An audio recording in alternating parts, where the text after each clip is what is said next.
Hoy nos toca revisar la unión inquebrantable de Buenos Aires con la Patagonia Argentina y viceversa. Fue siempre parte del mismo territorio que Buenos Aires, aún antes de la fundación definitiva de Buenos Aires. Y eso vamos a ver cómo es que fue. Y en segundo lugar, por el hilo de los hechos de la historia, porque la propia fundación de Buenos Aires produjo hechos que iban a incidir directamente en la integración definitiva del territorio de Patagonia Argentina a la Argentina. Y eso también vamos a ver cómo es que fue. La primera fundación de Buenos Aires, 1536, la segunda, 1580. Pero en realidad, que empezó con un intento y lo logró en el segundo. Hizo falta toda esa evolución de sucesos para que quedara definitivamente Buenos Aires fundada. En el 36 vino aquel Pedro de Mendoza con aquel contrato firmado con la corona de Castilla, la misión explorar y fundar en esta zona. Entraron por aquel mar de Solís que ya era conocido como el Río de la Plata y fundó un fortín, hizo la primera fundación de Buenos Aires. Las condiciones para esos hombres fueron totalmente desfavorables. No encontraron sustento, alimentos, provisiones, cómo sostenerse en el lugar. Y al cabo de un tiempo, las tribus que en la zona habitaban terminaron siendo sumamente agresivas y belicosas. Al cabo de unos meses, la mortandad fue altísima por enfermedad y por ataque de las tribus. Entonces, se vieron obligados a moverse rápidamente hacia el norte, hacia una zona más segura. No Pedro de Mendoza, que por enfermedad decidió volver a España, pero dejar a sus hombres aquí en esta tarea de explorar y fundar. Estos hombres fundaron Asunción y allí sí encontraron medios de subsistencia para poder hacerse fuertes. Al cabo de los años, lograron hacer fuerte Asunción, lograron allí sembrar, cosechar, una buena comunicación con la metrópoli que era España, lograron acuerdos con las tribus, una zona más favorable. Y esa fue Asunción del Paraguay, en la base fuerte para todas las fundaciones que iban a hacer y las exploraciones que iban a hacer en toda esta región. Y desde allí iba a ser el centro de provisión y de sustento y el refugio al que volver si hacía falta. Desde Asunción del Paraguay, 43 años después que Pedro de Mendoza, iba a salir nuestro conocido fundador de Buenos Aires, Juan de Garay, que en sus expediciones fundó primero Santa Fe y con éxito, y así después se movió nuevamente al Río de la Plata y es Juan de Garay quien hizo la fundación definitiva de Buenos Aires, 1580.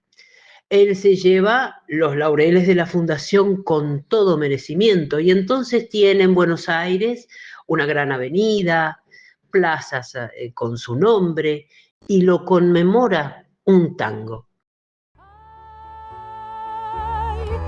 Si te viera Garay, si te ve lo bonita que estás, de orgulloso nomás, él te funda otra vez.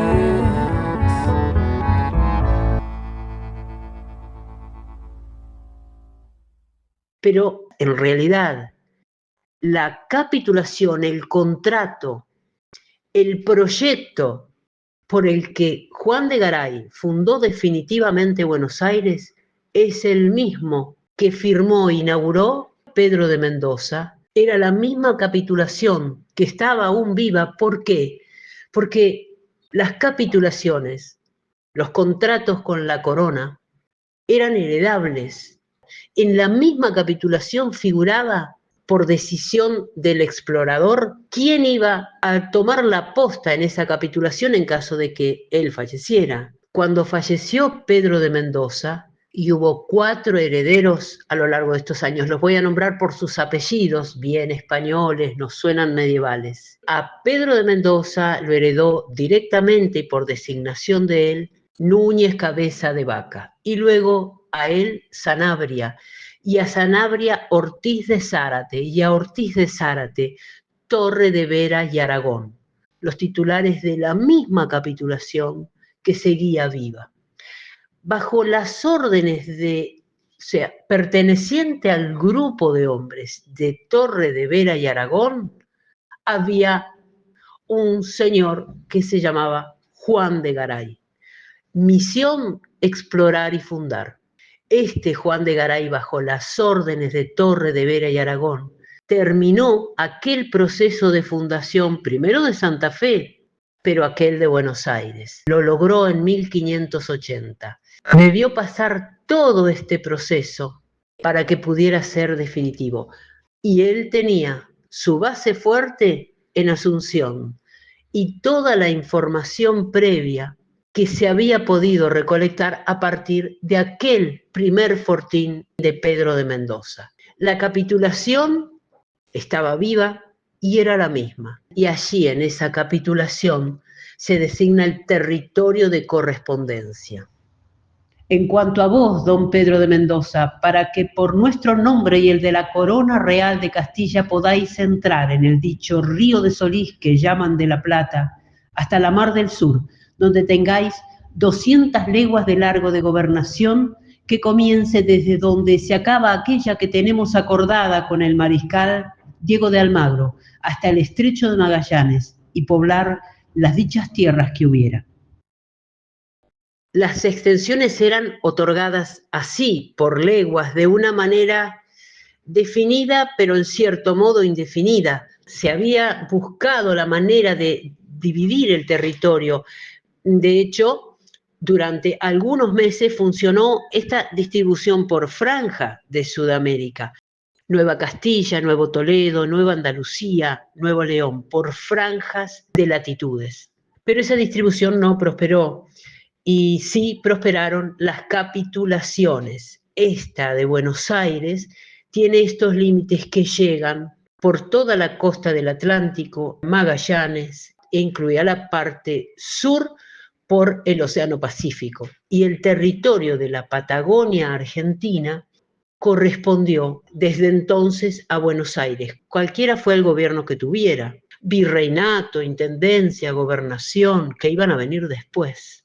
Patagonia Argentina fue parte del territorio de Buenos Aires y desde allí se tomaban las determinaciones, para bien o para mal, acertadas o desacertadas. Pero Buenos Aires fue siempre la cabecera de la Patagonia Argentina.